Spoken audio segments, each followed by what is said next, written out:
Good morning, student. Today we start if a transversal cut any two parallel lines. Okay.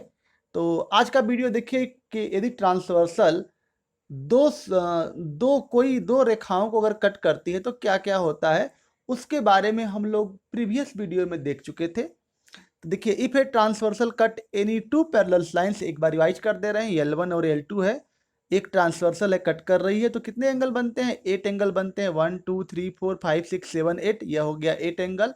और नाम इसके क्या है?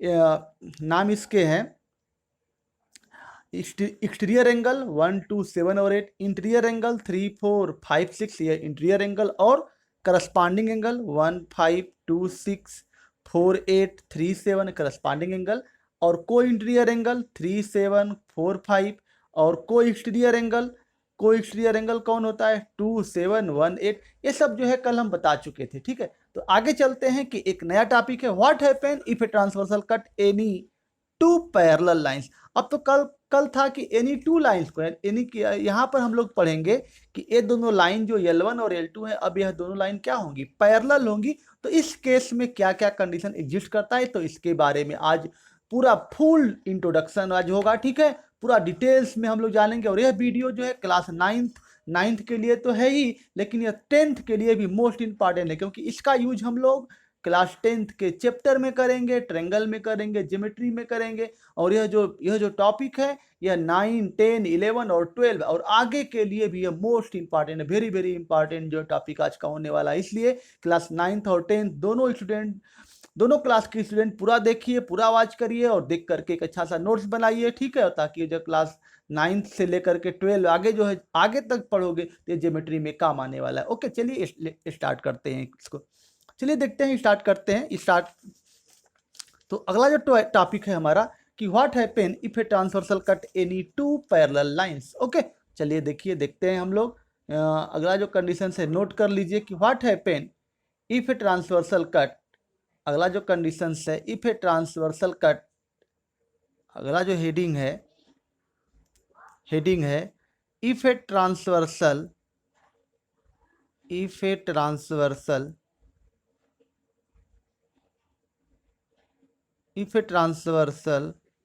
cuts if a transversal cuts any two parallel lines, any two parallel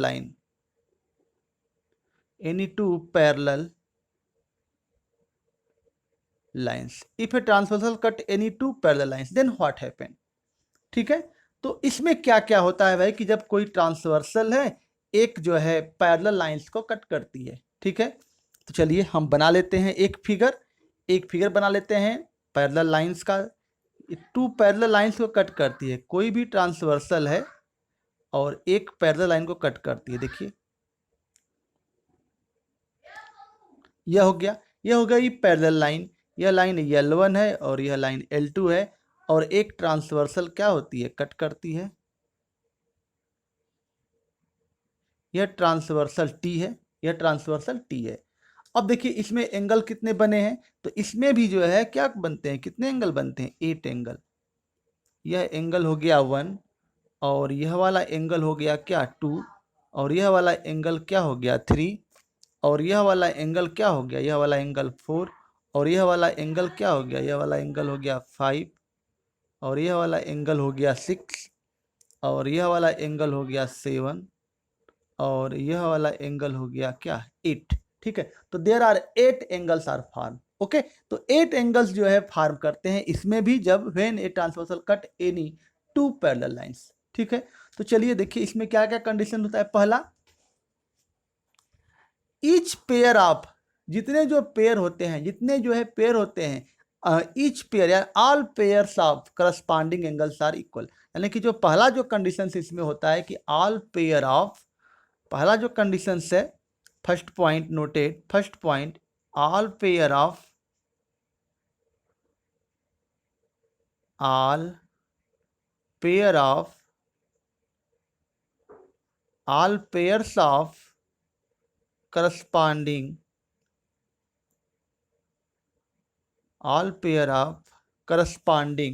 all pairs of corresponding angle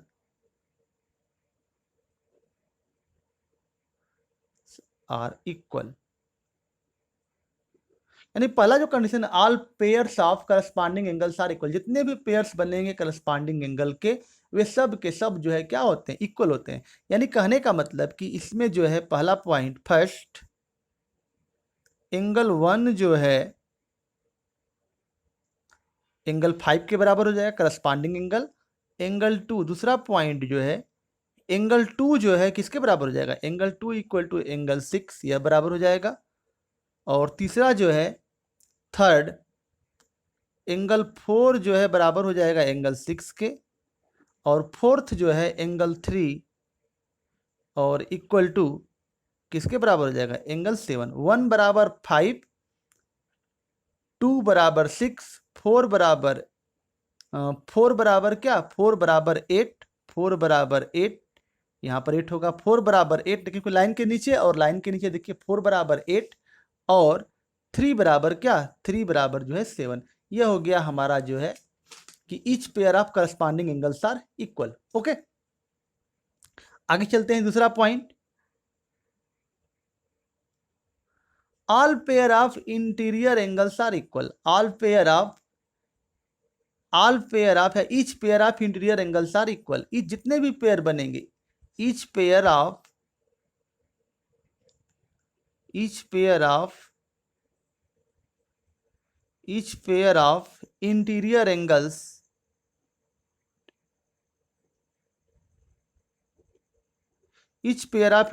angles are equal.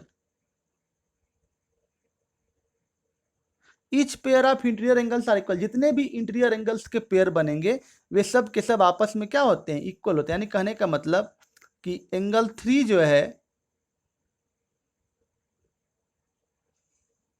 Angle 5 के बराबर होगा, और angle जो 4 है वो किसके बराबर होगा, एंगल 6 के बराबर होगा।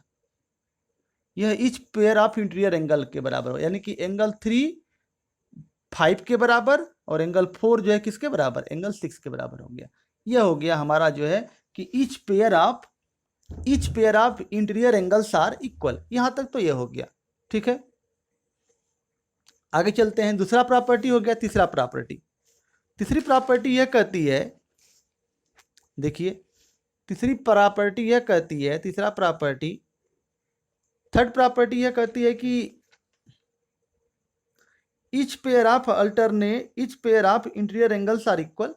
तो यही तो हो गया, जो ईच पेयर ऑफ देखिए तीसरा जो प्रॉपर्टी है, एक लाइन यहां पर नोट कर लीजिएगा, each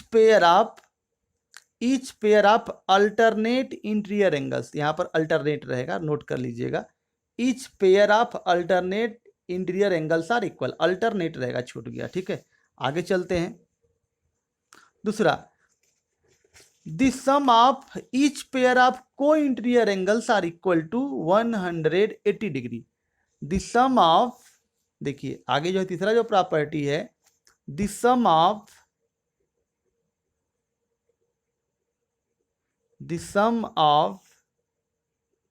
each pair of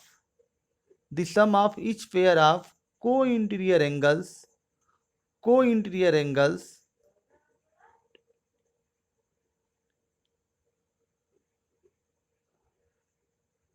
are equal to 180 degree. यानी कहने का मतलब कि the sum of each pair of को इंटीरियर एंगल का जितने भी जो पेयर बनते हैं, 2 पेयर बनते हैं और दोनों का जो सम होता है वो क्या होता है, 180 डिग्री। यानी कहने का मतलब कि angle 3 plus angle 6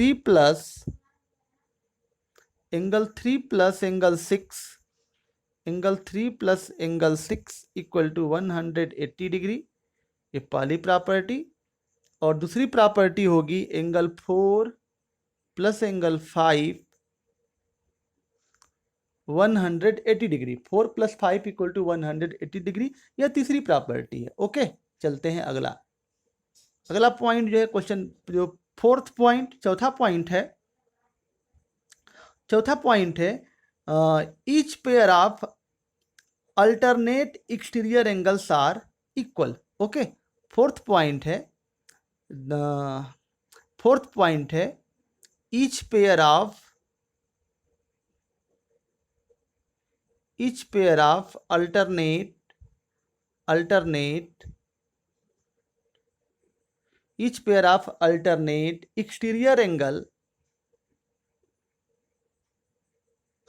exterior angles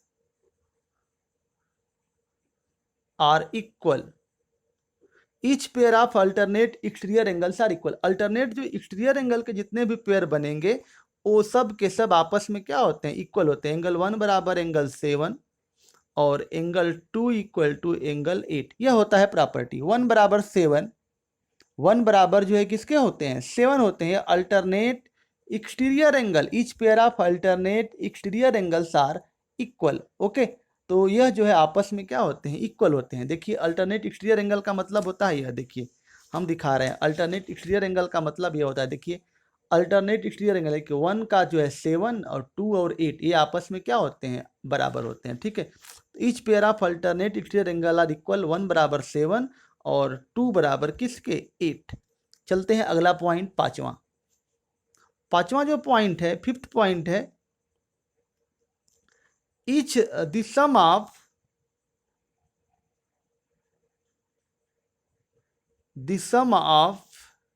each pair of co-exterior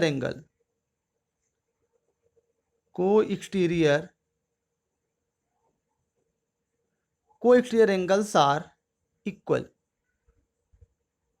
okay, the sum of each pair of co-exterior angles are equal, यानी कि जो एक्सटीरियर एंगल बनते हैं उनके ईच पेयर का सम जो है क्या होता है, 180 डिग्री होता है। ओके, तो एंगल 1 प्लस एंगल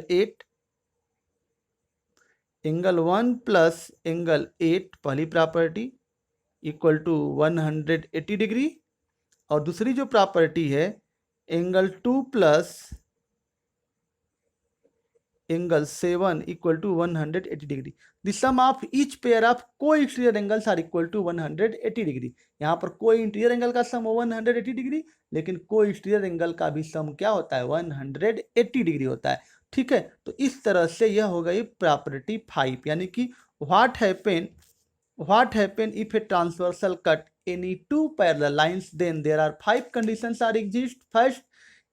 फर्स्ट जो है all pair of corresponding angles are equal. जितने करस्पॉन्डिंग एंगल के पेयर बनते हैं वो सब के सब आपस में क्या होते हैं, इक्वल होते हैं। तो यहाँ पर 1 5 ये तो जानते ही हो। Each pair of alternate interior angles are equal, ये दूसरी प्रॉपर्टी है। The sum of each pair of को इंटीरियर एंगल्स आर इक्वल, है भी जो है। और each pair of alternate exterior angles are equal, है भी जानते ही हो। अब पांचवा, the sum of each pair of को एक्सटीरियर एंगल्स आर इक्वल, ये भी जानते ही हो। तो यहाँ तक तो ये हो गया। एक आती है नोट, एक आता है नोट। अगर जो अभी हम 5 कंडीशंस लिखवाए हैं, अगर 5 conditions, if above 5 conditions are true then lines, both lines L1 will be parallel to L2। अगर पांचों कंडीशंस में कोई भी अगर कंडीशन फुलफिल करे, अगर कोई किसी भी क्वेश्चन में 5 कंडीशन, कौन, पहला कंडीशन था all pair of corresponding angles are equal. दूसरा कंडीशन है each pair of alternate interior angles are equal. तीसरा है sum of each pair of को interior angles are equal. Each pair of, चौथा property each pair of alternate exterior angles are equal.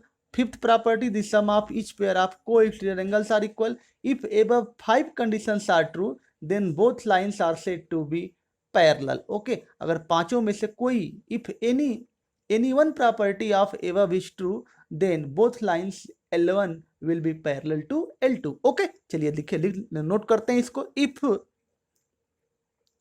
if any one condition if any one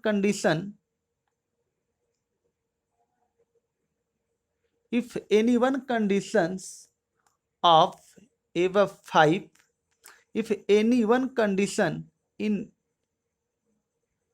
above 5 condition in above 5 conditions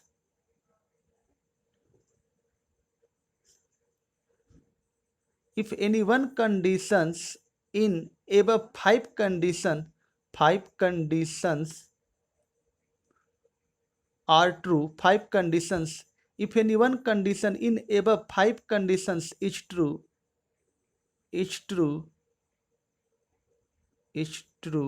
then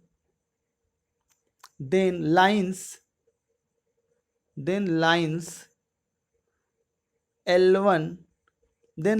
L1 will be parallel to